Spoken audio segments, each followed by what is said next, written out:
Hello and welcome to another episode of the Middle-earth Play-by-Mail fan channel. What I'm wanting to talk to you about today are armies and battles. Now, Middle-earth Play-by-Mail is set in Tolkien's Middle-earth, and if you've ever watched any of the films or read any of the books, you will notice occasionally there are some armies that fight each other in grand battles. And it's one of the iconic things of the Lord of the Rings, whether it's Helm's Deep or the Battle of the Pelennor Fields or even the Battle of Bywater Pool. Didn't make it into the film, but still a battle. So these battles and these armies are an integral part of what goes on in Middle-earth Play-by-Mail, which is effectively a war game with economics and characters all thrown in. So what I'm going to talk about today, first of all, is look at the troops that armies are composed of. Then I'm going to look at how the stats of the overall army are calculated. Then have a look at how these feed through into battles that take place. And finally, a few sort of notes on some extra things that can happen, such as magic items, dragons, spells, and then having one last look at battles involving population centres. So there's an awful lot to cover. It gets a bit technical in places. Most of it's there in the rulebook, but hopefully we'll all learn something as we go through it all. Okay, now the first thing to note is that an army is made up of troops. Pretty obvious. There are 6 troop types in Middle-earth Play-by-Mail. Heavy cavalry and light cavalry. They're the 2 cavalry sorts, so they have extra movement than the rest. Then there is heavy infantry, light infantry, archers, and men-at-arms. Now, they all sound very interesting and very appealing, but apart from the troops you start off with, by and large, most players only ever recruit 2 types, being heavy cavalry and heavy infantry. Now, heavy cavalry have, as their statistics, 16 for both strength and constitution. How those work in battles we'll come on to a bit later. Light cavalry are half that at 8 each. Now, for heavy cavalry, it costs 6 gold per turn to maintain them. For light cavalry, it's 3 gold per turn. So for both, you are looking at 1 gold getting you 2.6 points worth of strength and constitution. So you might say, well, you know, they're actually the same. Well, they are if you've got twice the number of light cavalry. However, because there is a limit on recruitment according to the size of the population centre you're in, let's say you're in a city, you can recruit 500 troops, you've got enough mounts and enough leather to recruit whatever you like. Are you going to really only have 500 light cavalry when you could have 500 heavy cavalry? 500 heavy cavalry actually being the same as 1,000 light cavalry. So in terms of getting the most out of your recruitment for cavalry, people will always go for the heavy cavalry. The only time when you might not is if you're a little bit short on leather, because heavy cavalry cost 2 leather per troop to recruit and 1 mount. Light cavalry, it's 1 leather to recruit and 1 mount, but if you're smart you should usually plan ahead because heavy cavalry are where it's at. Then when we look at the infantry composition of armies, heavy infantry have 10 strength and 10 constitution. They cost 4 gold per turn. Light infantry have 5 strength, 5 constitution, and they cost 2 gold per turn. So again, the same issue between heavy and light cavalry occurs for heavy and light infantry, and that is heavy infantry may cost twice as much, but they're also twice as good. So when you have a limit of how many you can recruit, you're in your city, 500 light infantry? No, get 500 heavy infantry. You then have archers. Archers are a little bit strange in that they are the only troop type that don't have the same constitution and strength. So archers have a strength of 6 but a constitution of 2. So they hit a bit harder, but my goodness, they're fragile. They will die off quickly. And then finally, men-at-arms, which cost 1 gold per turn. They give you 2 strength and 2 constitution. So 5 men-at-arms equal 1 heavy infantry. 1 heavy cavalry equals 8 men-at-arms. This is why throughout Middle-earth Play-by-Mail fan channel, I refer to men-at-arms as peasants with sticks, because really they're just making up numbers. I've got to say as well that with heavy infantry being 10 strength and constitution, they cost 4 gold per turn to keep in the field. So that's 2.5 gold per, sorry, 1 gold buys you 2.5 points of strength and constitution. So slightly behind the 2.6 recurring for the cavalry. Men at arms, you only get 2 gold. You only get 2 points per unit of gold because it costs 1 gold to put men-at-arms out in the field. So really don't go down the men-at-arms route. As a result of this, heavy cavalry and heavy infantry are the troops of choice. People will go for heavy infantry as standard, and if they happen to have the mounts and the leather in, they will also go for heavy cavalry. There are occasions slightly when you might go for archers if you're just wanting to put as much upfront power, hitting power, and just maximize the strength of your units. You might do archers, but it's rare. And men-at-arms are only really there if you want volume that's cheap. I can only think of one time I've done this, which is in a 2950 game. I was leading with the Noldorin Elves. 2950 has a much smaller economy, and I wanted to use Glorfindel, an absolute legend of a command rank, to go off and threaten somewhere. And so, as threatening tends to be done according to number of troops rather than their strength, I realised I could afford 1,000 men-at-arms. I couldn't afford 1,000 heavy infantry. So Glorfindel turned up with a whole load of elven peasants with stick, the higher quality peasant of choice, and we were able to threaten. But had Glorfindel actually met anyone and fought, his army would have died on its arse. Right, so they're the individual troop types. Now, when you put them all together, they make an army. An army only really has 2 statistics. Well, it has 4 really. The extra 2 things are, is the army fed or not, as in does it have enough food so that it can move its full movement this turn. I ought to talk about that when I'll talk about movement in another video, and whether it's infantry or cavalry. Now, that is another thing purely relating to movement. If you have an army entirely composed of cavalry troops, you move faster than if you have an army that's entirely made of infantry troops or a mix of the two. And when I say a mix of the two, let's imagine you have 10,000 well-fed heavy cavalry and 1 butler on foot, 1 man-at-arms, say, on foot. That is then classified as an infantry army. It's only a cavalry army if it's 100% cavalry troops. But the 2 real statistics that count, certainly when it comes to battle, are the army's strength and constitution. Now, unfortunately, the game does not tell you directly on your turn sheet what the strength and the constitution of your armies are. You have to work it out or have a good guess. And a lot of people I've met in the game will often look at their armies and say, oh, well, I've got an army here of 2,000 troops and they've got an army of 1,500 troops. Yeah, we can probably take them. Let's get in there and attack. And it's done by a kind of rule of thumb. Certainly, this rule of thumb works a little bit better later on in the game because most armies starting off are a mixture of all 6 troop types. So you could have some armies that might be pure cavalry and really very good at fighting, even though they're quite small. Other armies that are padded out with a lot of archers and men-at-arms and light infantry. So they might appear to have several thousand troops in there, but they will die horribly when the cavalry charges. So raw numbers don't work so well, particularly in the early part of the game.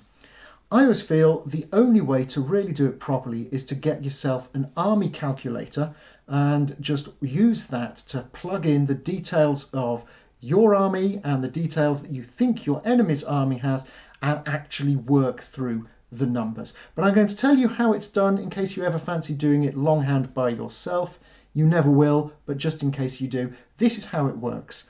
Now, an army's strength is how much damage it will do to the opposition in a round of combat, and its constitution is how much damage it can sustain before the army is wiped out. It's only those 2 things that count. But how are they worked out? Well, first of all all of the troops that we spoke about, each individual troop has its own strength and constitution. So let's say you have 1,000 heavy infantry. They have a strength of 10 and a constitution of 10. Now that doesn't mean you just multiply through, because there are a lot of factors that work on it, particularly to do with combat strength. But with constitution, it's quite simple. You just take the number of troops of that particular troop type, multiply it by the constitution stat for that troop type. So your 1,000 heavy infantry have got 10 constitution each. So that army, if it's just 1,000 heavy infantry, is 10,000 constitution. Modified by armour. And that's the only modification you get on a troop's constitution. So leather armour adds 10%, bronze armour adds 30%, steel armour adds 60%, and mithril armour adds 100%. Note you will never use mithril armour, and if you do, you should be committed to an asylum, because 1 unit of mithril is far better being sold and turned into good cash. Just buy steel instead if you've got that much money. Let's imagine we've got bronze armour on our 1,000 heavy infantry, so they've got an armour stat of 30. That adds 30%. So instead of being 10,000 constitution, it gets bumped up to 13,000. Armour is actually kind of useful. It just gives your army that extra bit of staying power. A number of times I've been recruiting, say, heavy cavalry, and I've usually done that by moving all of a nation's mounts and leather to one big major town or city and doing some recruitment there. And even if the only excess I've got is leather, I'll stick that on them, because then you'll get an extra 10%. And so let's say you had 1,000 heavy cavalry, that would be 16,000 constitution. Just with that leather armour, just 1,000 leather, it's only going to be worth about 2,000 gold on the open market, not much really. That moves them up by an extra 1,600. You've effectively got the toughness of an extra 100 heavy cavalry. And that will make a difference in a battle. If you can put bronze, better, steel, better still. Mithril, you won't use mithril. We've already mentioned, sell mithril. You've got better things to do than equip everyone in mithril. So constitution is relatively straightforward, but strength is much more complicated to work out, and it has quite a range of factors that feed into the calculation. First of all, the system will work out the strength of each individual troop type you've got. So if you've got some heavy infantry and some light infantry and some archers, it will go through each individual troop type and work out the troop strength for those. So what it does is it takes that initial, the raw number, so you've got your 1,000 heavy infantry times 10, which is the strength factor for 1 unit of heavy infantry, so that's 10,000. Well, that sounds good. It then starts to modify it, so it starts to reduce, okay? So with strength, you get the base, and it will only go up if you've got armour on them. That's with constitution. With strength, it always tends to go down, so most armies have a much lower strength than they do constitution.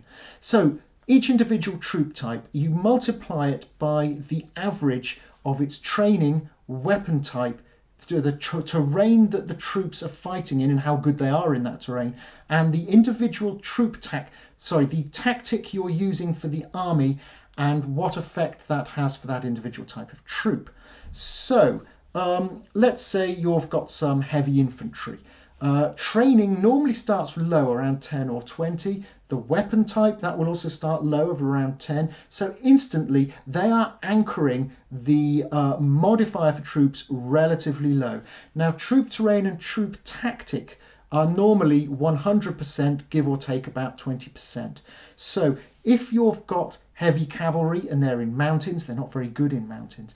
But if you're using the troop tactic of charge, that benefits them, so you get a positive. So let's say they've got training of 20, they've only got wooden weapons, you've got troop terrain of being in the mountains, and you've got the troop tactic of charge. I don't know the exact numbers for this, but it would probably be the average of, what did we say, 20% for the training, 10% for the weapons. Troop terrain in the mountains, not very good, so we'll say 80%. troop tactic, charge, they're good with that, so that's 120%.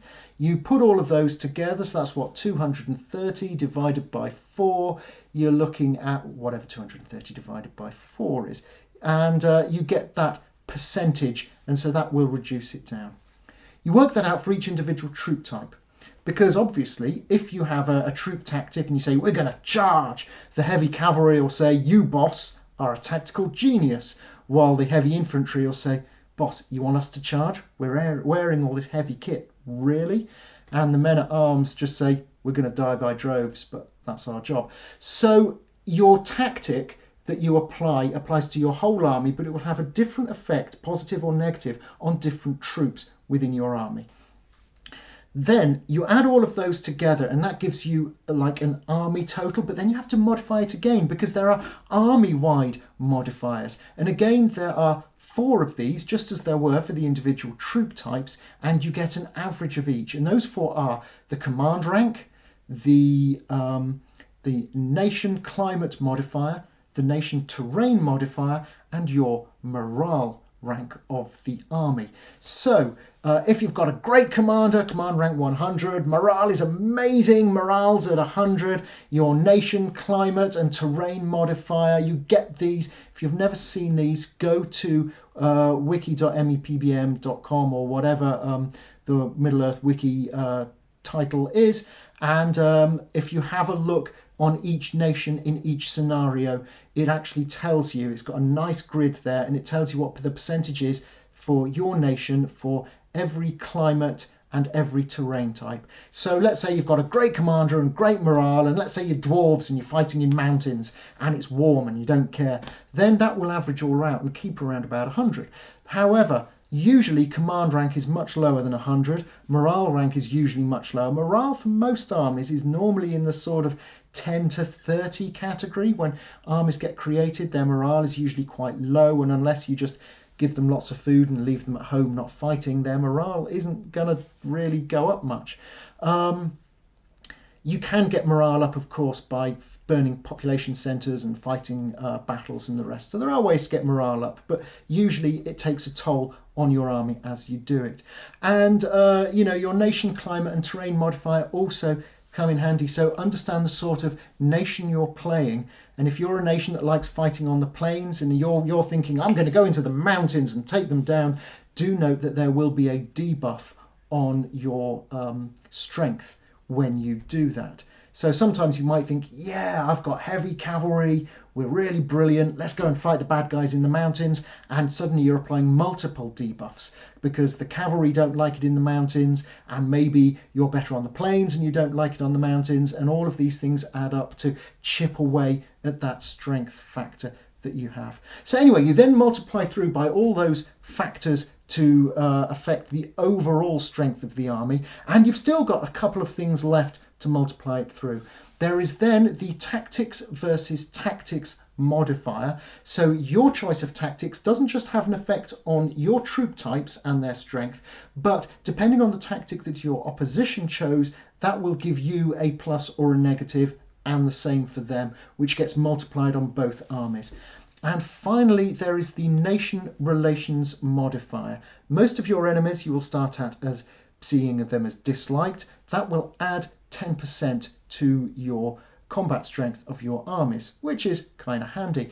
But if you move them to hated, that gives you plus 25%, an extra 15% combat strength just for one order at your capital, which will hold for the rest of the game against that nation. So if you know you're going to be fighting someone, make sure you really, really hate them, really do move the nation's relations modifier there. So once you've worked all of that out, and as I say, use an army calculator. So there are a couple of army calculators you can find on the Middle-earth Games website. If you go to materials, look in the right hand side column, you'll find a section called the Vault. In there you can download a spreadsheet called Auto Magic, and that has a tab within it called Battle Calc, where it's an Excel spreadsheet. You can put in the details of your army, your opposition army, maybe a population centre if there's involved, and it will tell you what the various stats are, and it will also tell you the strength and constitution of the armies involved. That's really useful. That's the one I use all the time. There is also a combat calculator you can get, which someone's specifically written, and you can use that as well if it's your preference. But they're the ones that help give you the numbers. So you've got an army, your enemy's got an army. The computer system that calculates all these things knows the strength and constitution of both. You order them to fight, you choose your tactics, all of these get fed into the strength factors of the two armies fighting. What happens then? Well, how a battle works is actually quite a simple thing. It happens in rounds. In each round, both armies take their strength and do that much damage to the opponent's constitution. At the end of the round, it then looks to see whether either army has had its constitution completely wiped out, and if it hasn't, it removes the percentage of the strength that has been removed from the constitution. And it repeats again and again, and it keeps repeating until one army is destroyed. There are no routes, there's no tactical withdrawal, there is no regaining the troops afterwards. Once a battle starts, it will continue until one army is destroyed. Okay, that's how it works. Brutal, but that's how it works. So let me give you a worked example. Let's say we've got two small armies. One of them has 1,000 strength and 3,000 constitution. The other one has 1,500 strength and 4,000 constitution. Now you can already see which one is going to win, but let's see how it works. So in the first round, Army A does 1,000 strength of damage to Army B, and Army B does 1,500 strength damage to Army A. So Army A goes from 3,000 constitution down to 1,500, but it's still alive. Army B goes from 4,000 down to 3,000. It is also still alive. You then recalculate the strength depending on the percentage of the army that's left. So now going into round 2, Army A has 500 strength and 1,500 constitution. Army B has 1,125 strength and 3,000 constitution. So you fight another round.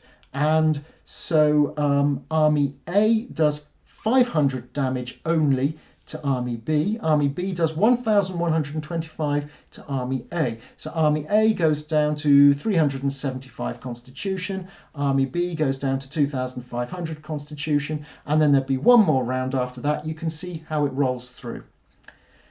Now note, if we had had Army B being much bigger, let's say it had 3,000 strength and 8,000 constitution.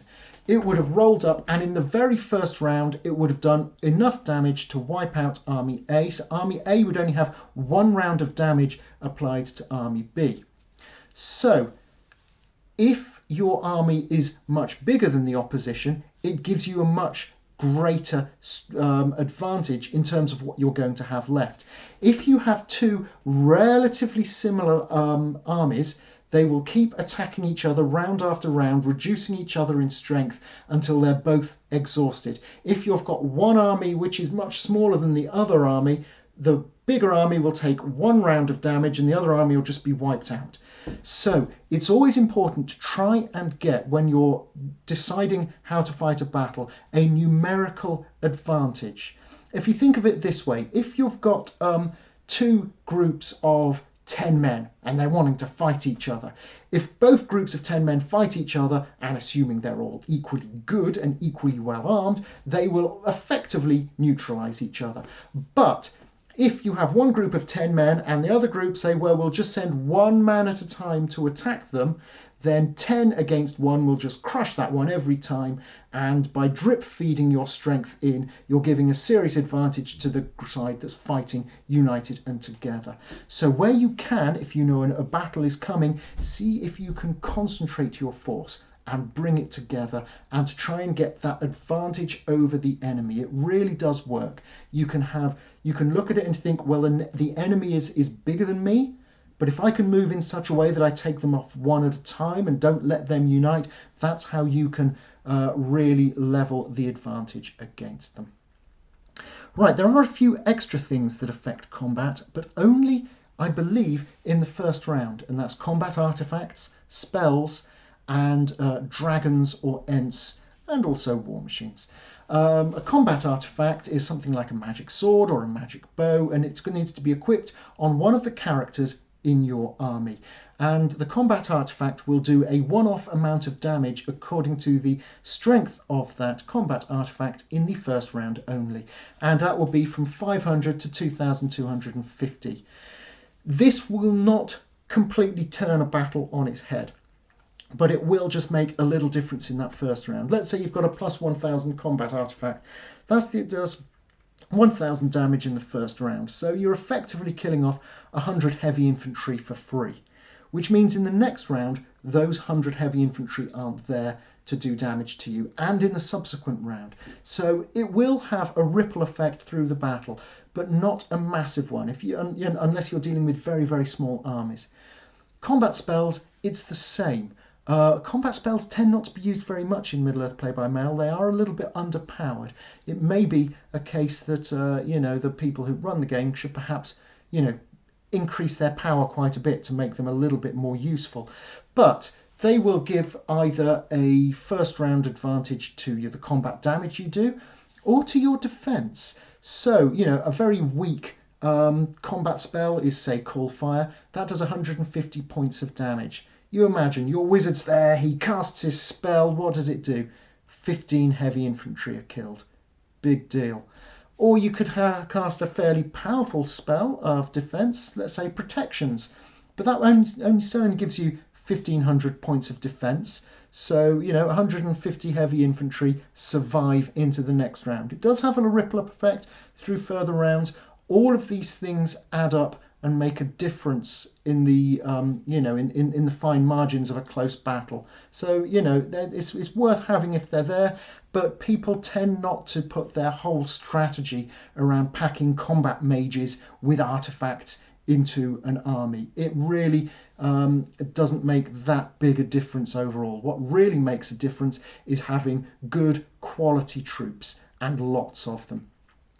The one area, however, which will make a significant difference is if one side or the other has a dragon or maybe some ents with them, because these are equivalent of having a one-off combat artifact or a spell, but instead of being measured in the hundreds or maybe 1,000 or so, a dragon can do something like 25 or 30,000 points of damage in the opening round.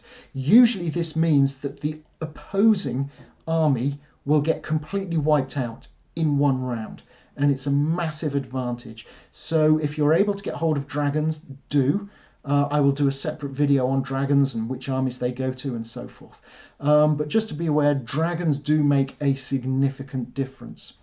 War machines can also do damage in an army versus army fight. They tend to be better against population centres, which I'll come on to in a minute, but war machines will add an extra 50 points of damage per war machine in that first round. So if you've got 20 war machines, it'll do an extra 1,000 points of damage. Again, it'll help on the fine margins. So overall, if you're thinking, how can I make my armies better? It really is just a case of paying attention to those small details. Always recruit the best troop quality you can. So heavy infantry or heavy cavalry if you've got the mounts and the leather. If you can, put armour and weapons on them. And it's probably best done in that order. If you've only got enough materials for one or the other, it's a bit of a moot point, but it tends to be that giving a boost to a troop's constitution means that they're more durable and they will last more rounds of combat to knock damage off the enemy.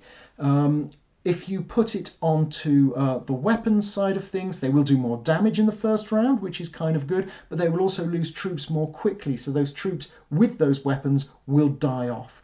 So the received wisdom tends to be, if you have to make the choice, move more towards armour than weapons. There are specific areas where this isn't the case. So if you know you're going to be going up against an army which, say, has a dragon in it, it doesn't matter how much armour you've got, they're probably going to die. So put the extra stuff onto their strength so that they can do more damage at the start when they can.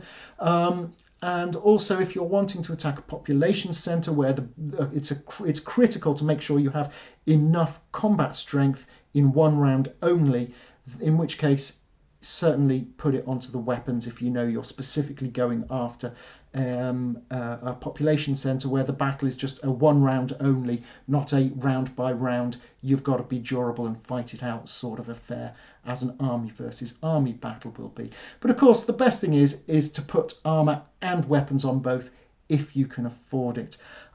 Make sure you're using a really good commander. If you've got a choice of commanders, one's command rank 20, one's command rank 50, let the guy who's rank 50 run the army. You know, that will feed through to greater army strength. Make sure that you nurse and look after the morale of the army if you can. If you decide you don't care, you're just going to force march them around with no food, their morale will drop like a stone, and then they won't fight very well. If you can look after their morale, make sure they're fed, make sure you stop off at population centres to pick up more food, force march only if you need to, then that keeps morale going up.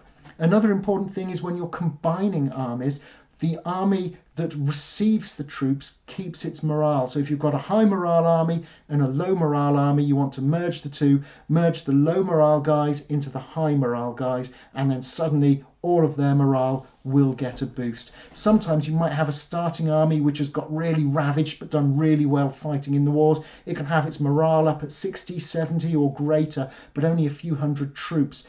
Rather than just dash them against the walls of some enemy, draw them back, get more recruits, stick those recruits in that army. Suddenly they're in the great fighting first army of Arthur Dane and they've got morale that's huge and they're all off to fight. So that's another good trick to use.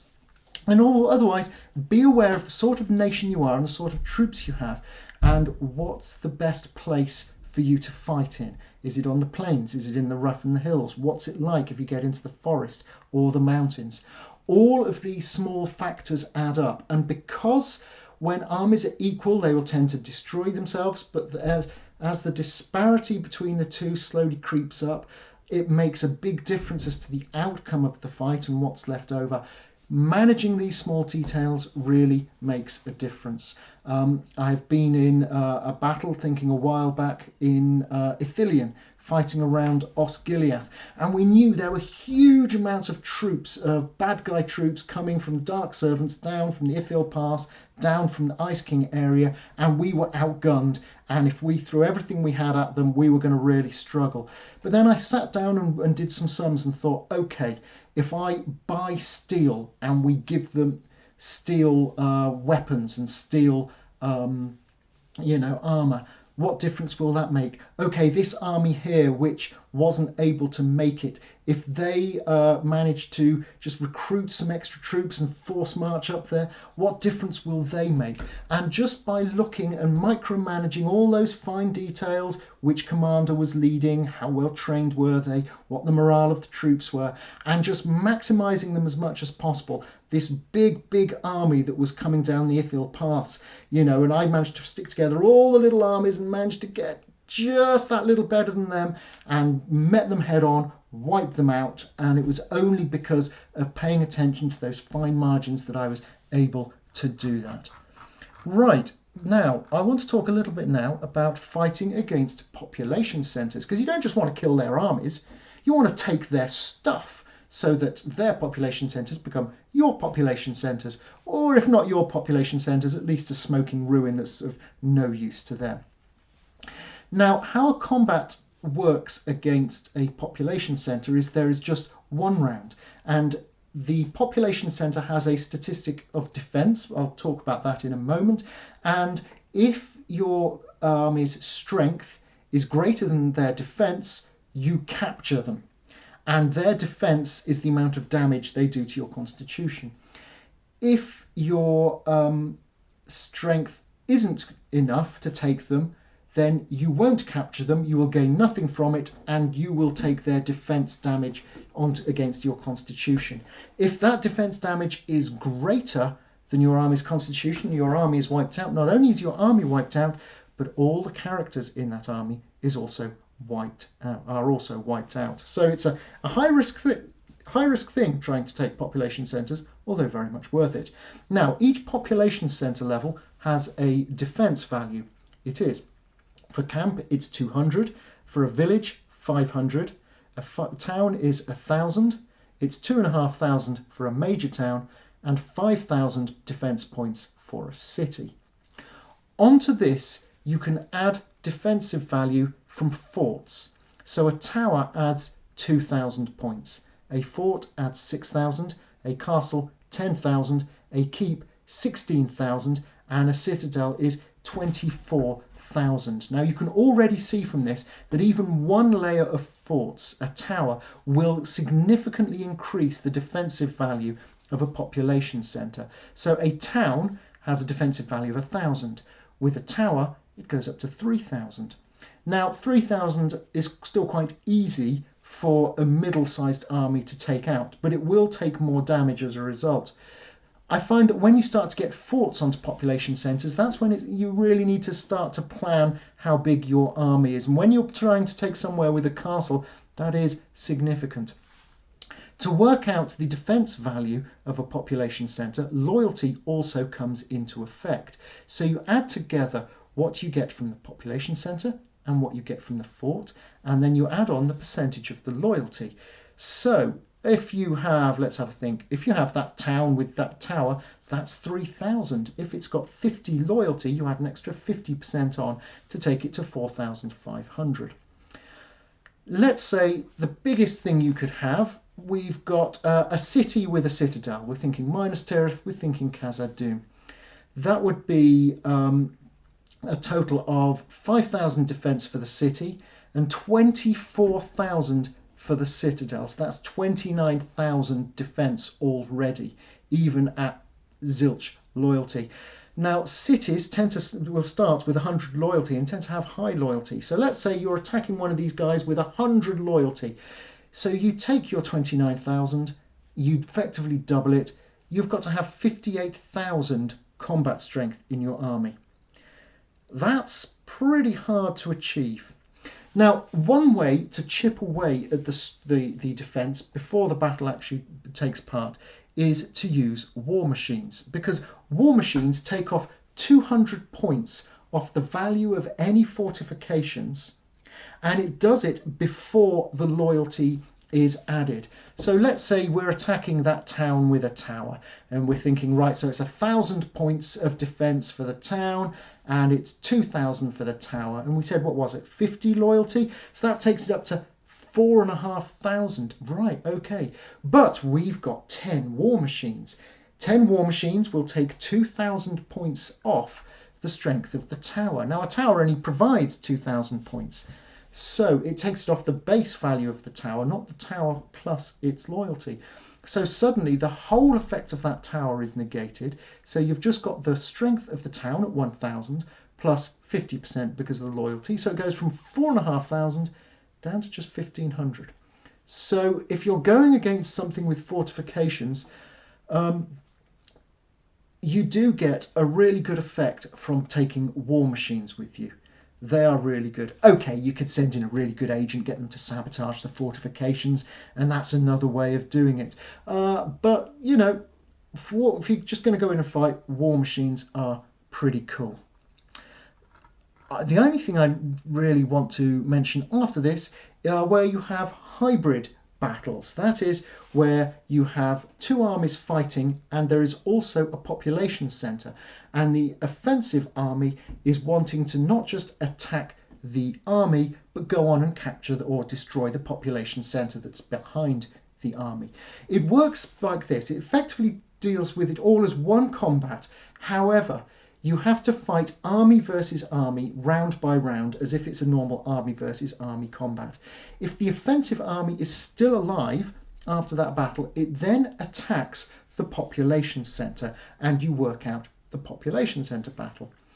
What's important to note is that the effect of first round combat modifiers like dragons or ents, these are the most notable ones because their strength value is in the tens of thousands, that their effect only applies in the first round of combat. So even if you've got 100 peasants with sticks against a mighty horde with a dragon, and behind it you've got some population centre you're wanting to attack, you will say, we will send in the mighty dragon to destroy them all. And the dragon goes and eats the 100 men-at-arms peasants with sticks. And then the dragon says, right, well, it says in my contract I only fight in the first round, so I'm going to sit over here and, recharge my batteries, and I'll watch you lot go and fight the population centre. So if they're fighting you with dragons or with ents, just making sure there's an army in front of the population centre is a great way of nullifying all of that effect. Okay, all of those guys are going to die because they're fighting against a dragon, and dragons are big, but it does mean the power of the dragon will not follow through onto the population centre.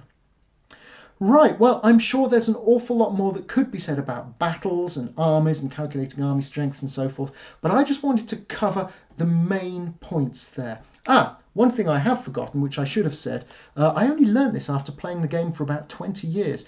There is a single sentence in the book describing battles against population centres, and it does say that when you're working out the combat strength of the army, if you're trying to destroy the population centre rather than just capture it, you get a small bonus to your strength.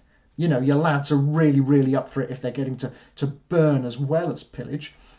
So if you're going to try and take a population centre and it looks like the numbers are very close, but you haven't got the time to wait for reinforcements, you've got that one turn and you've got to go for it, sometimes saying, let's issue a destroy order, and we'll just leave smoking ruins and they'll be down whatever their population centre is. That extra bonus for the destroy order can sometimes just make the difference in those small margins that I've been talking about. Right, okay, well I think I have now said just about everything I want to say. If there's anything that I've missed, as ever, post it in the comments below. If you haven't already liked and subscribed the channel, do that and you'll have more details when more things come up. And just give a like, give some comments below. Always good to have a bit of feedback on how things are going. And I'll be back again soon with another video. And I'm thinking after this video on armies, the next one I need to sit down and make is a more advanced strategic video on what I like to call army tracking, which is a more logistics level strategy of just keeping track of all the different armies in the game and where they are and what strength and constitution they've got turn by turn. And I'll probably go through a worked example of that just to show how that can be effective and give you that edge in that big macroscopic way in which the whole War of the Ring pans out. But that's me just about talked out for now. I hope you've enjoyed this and have a great day wherever you are. Hope you're enjoying your gaming. Take care.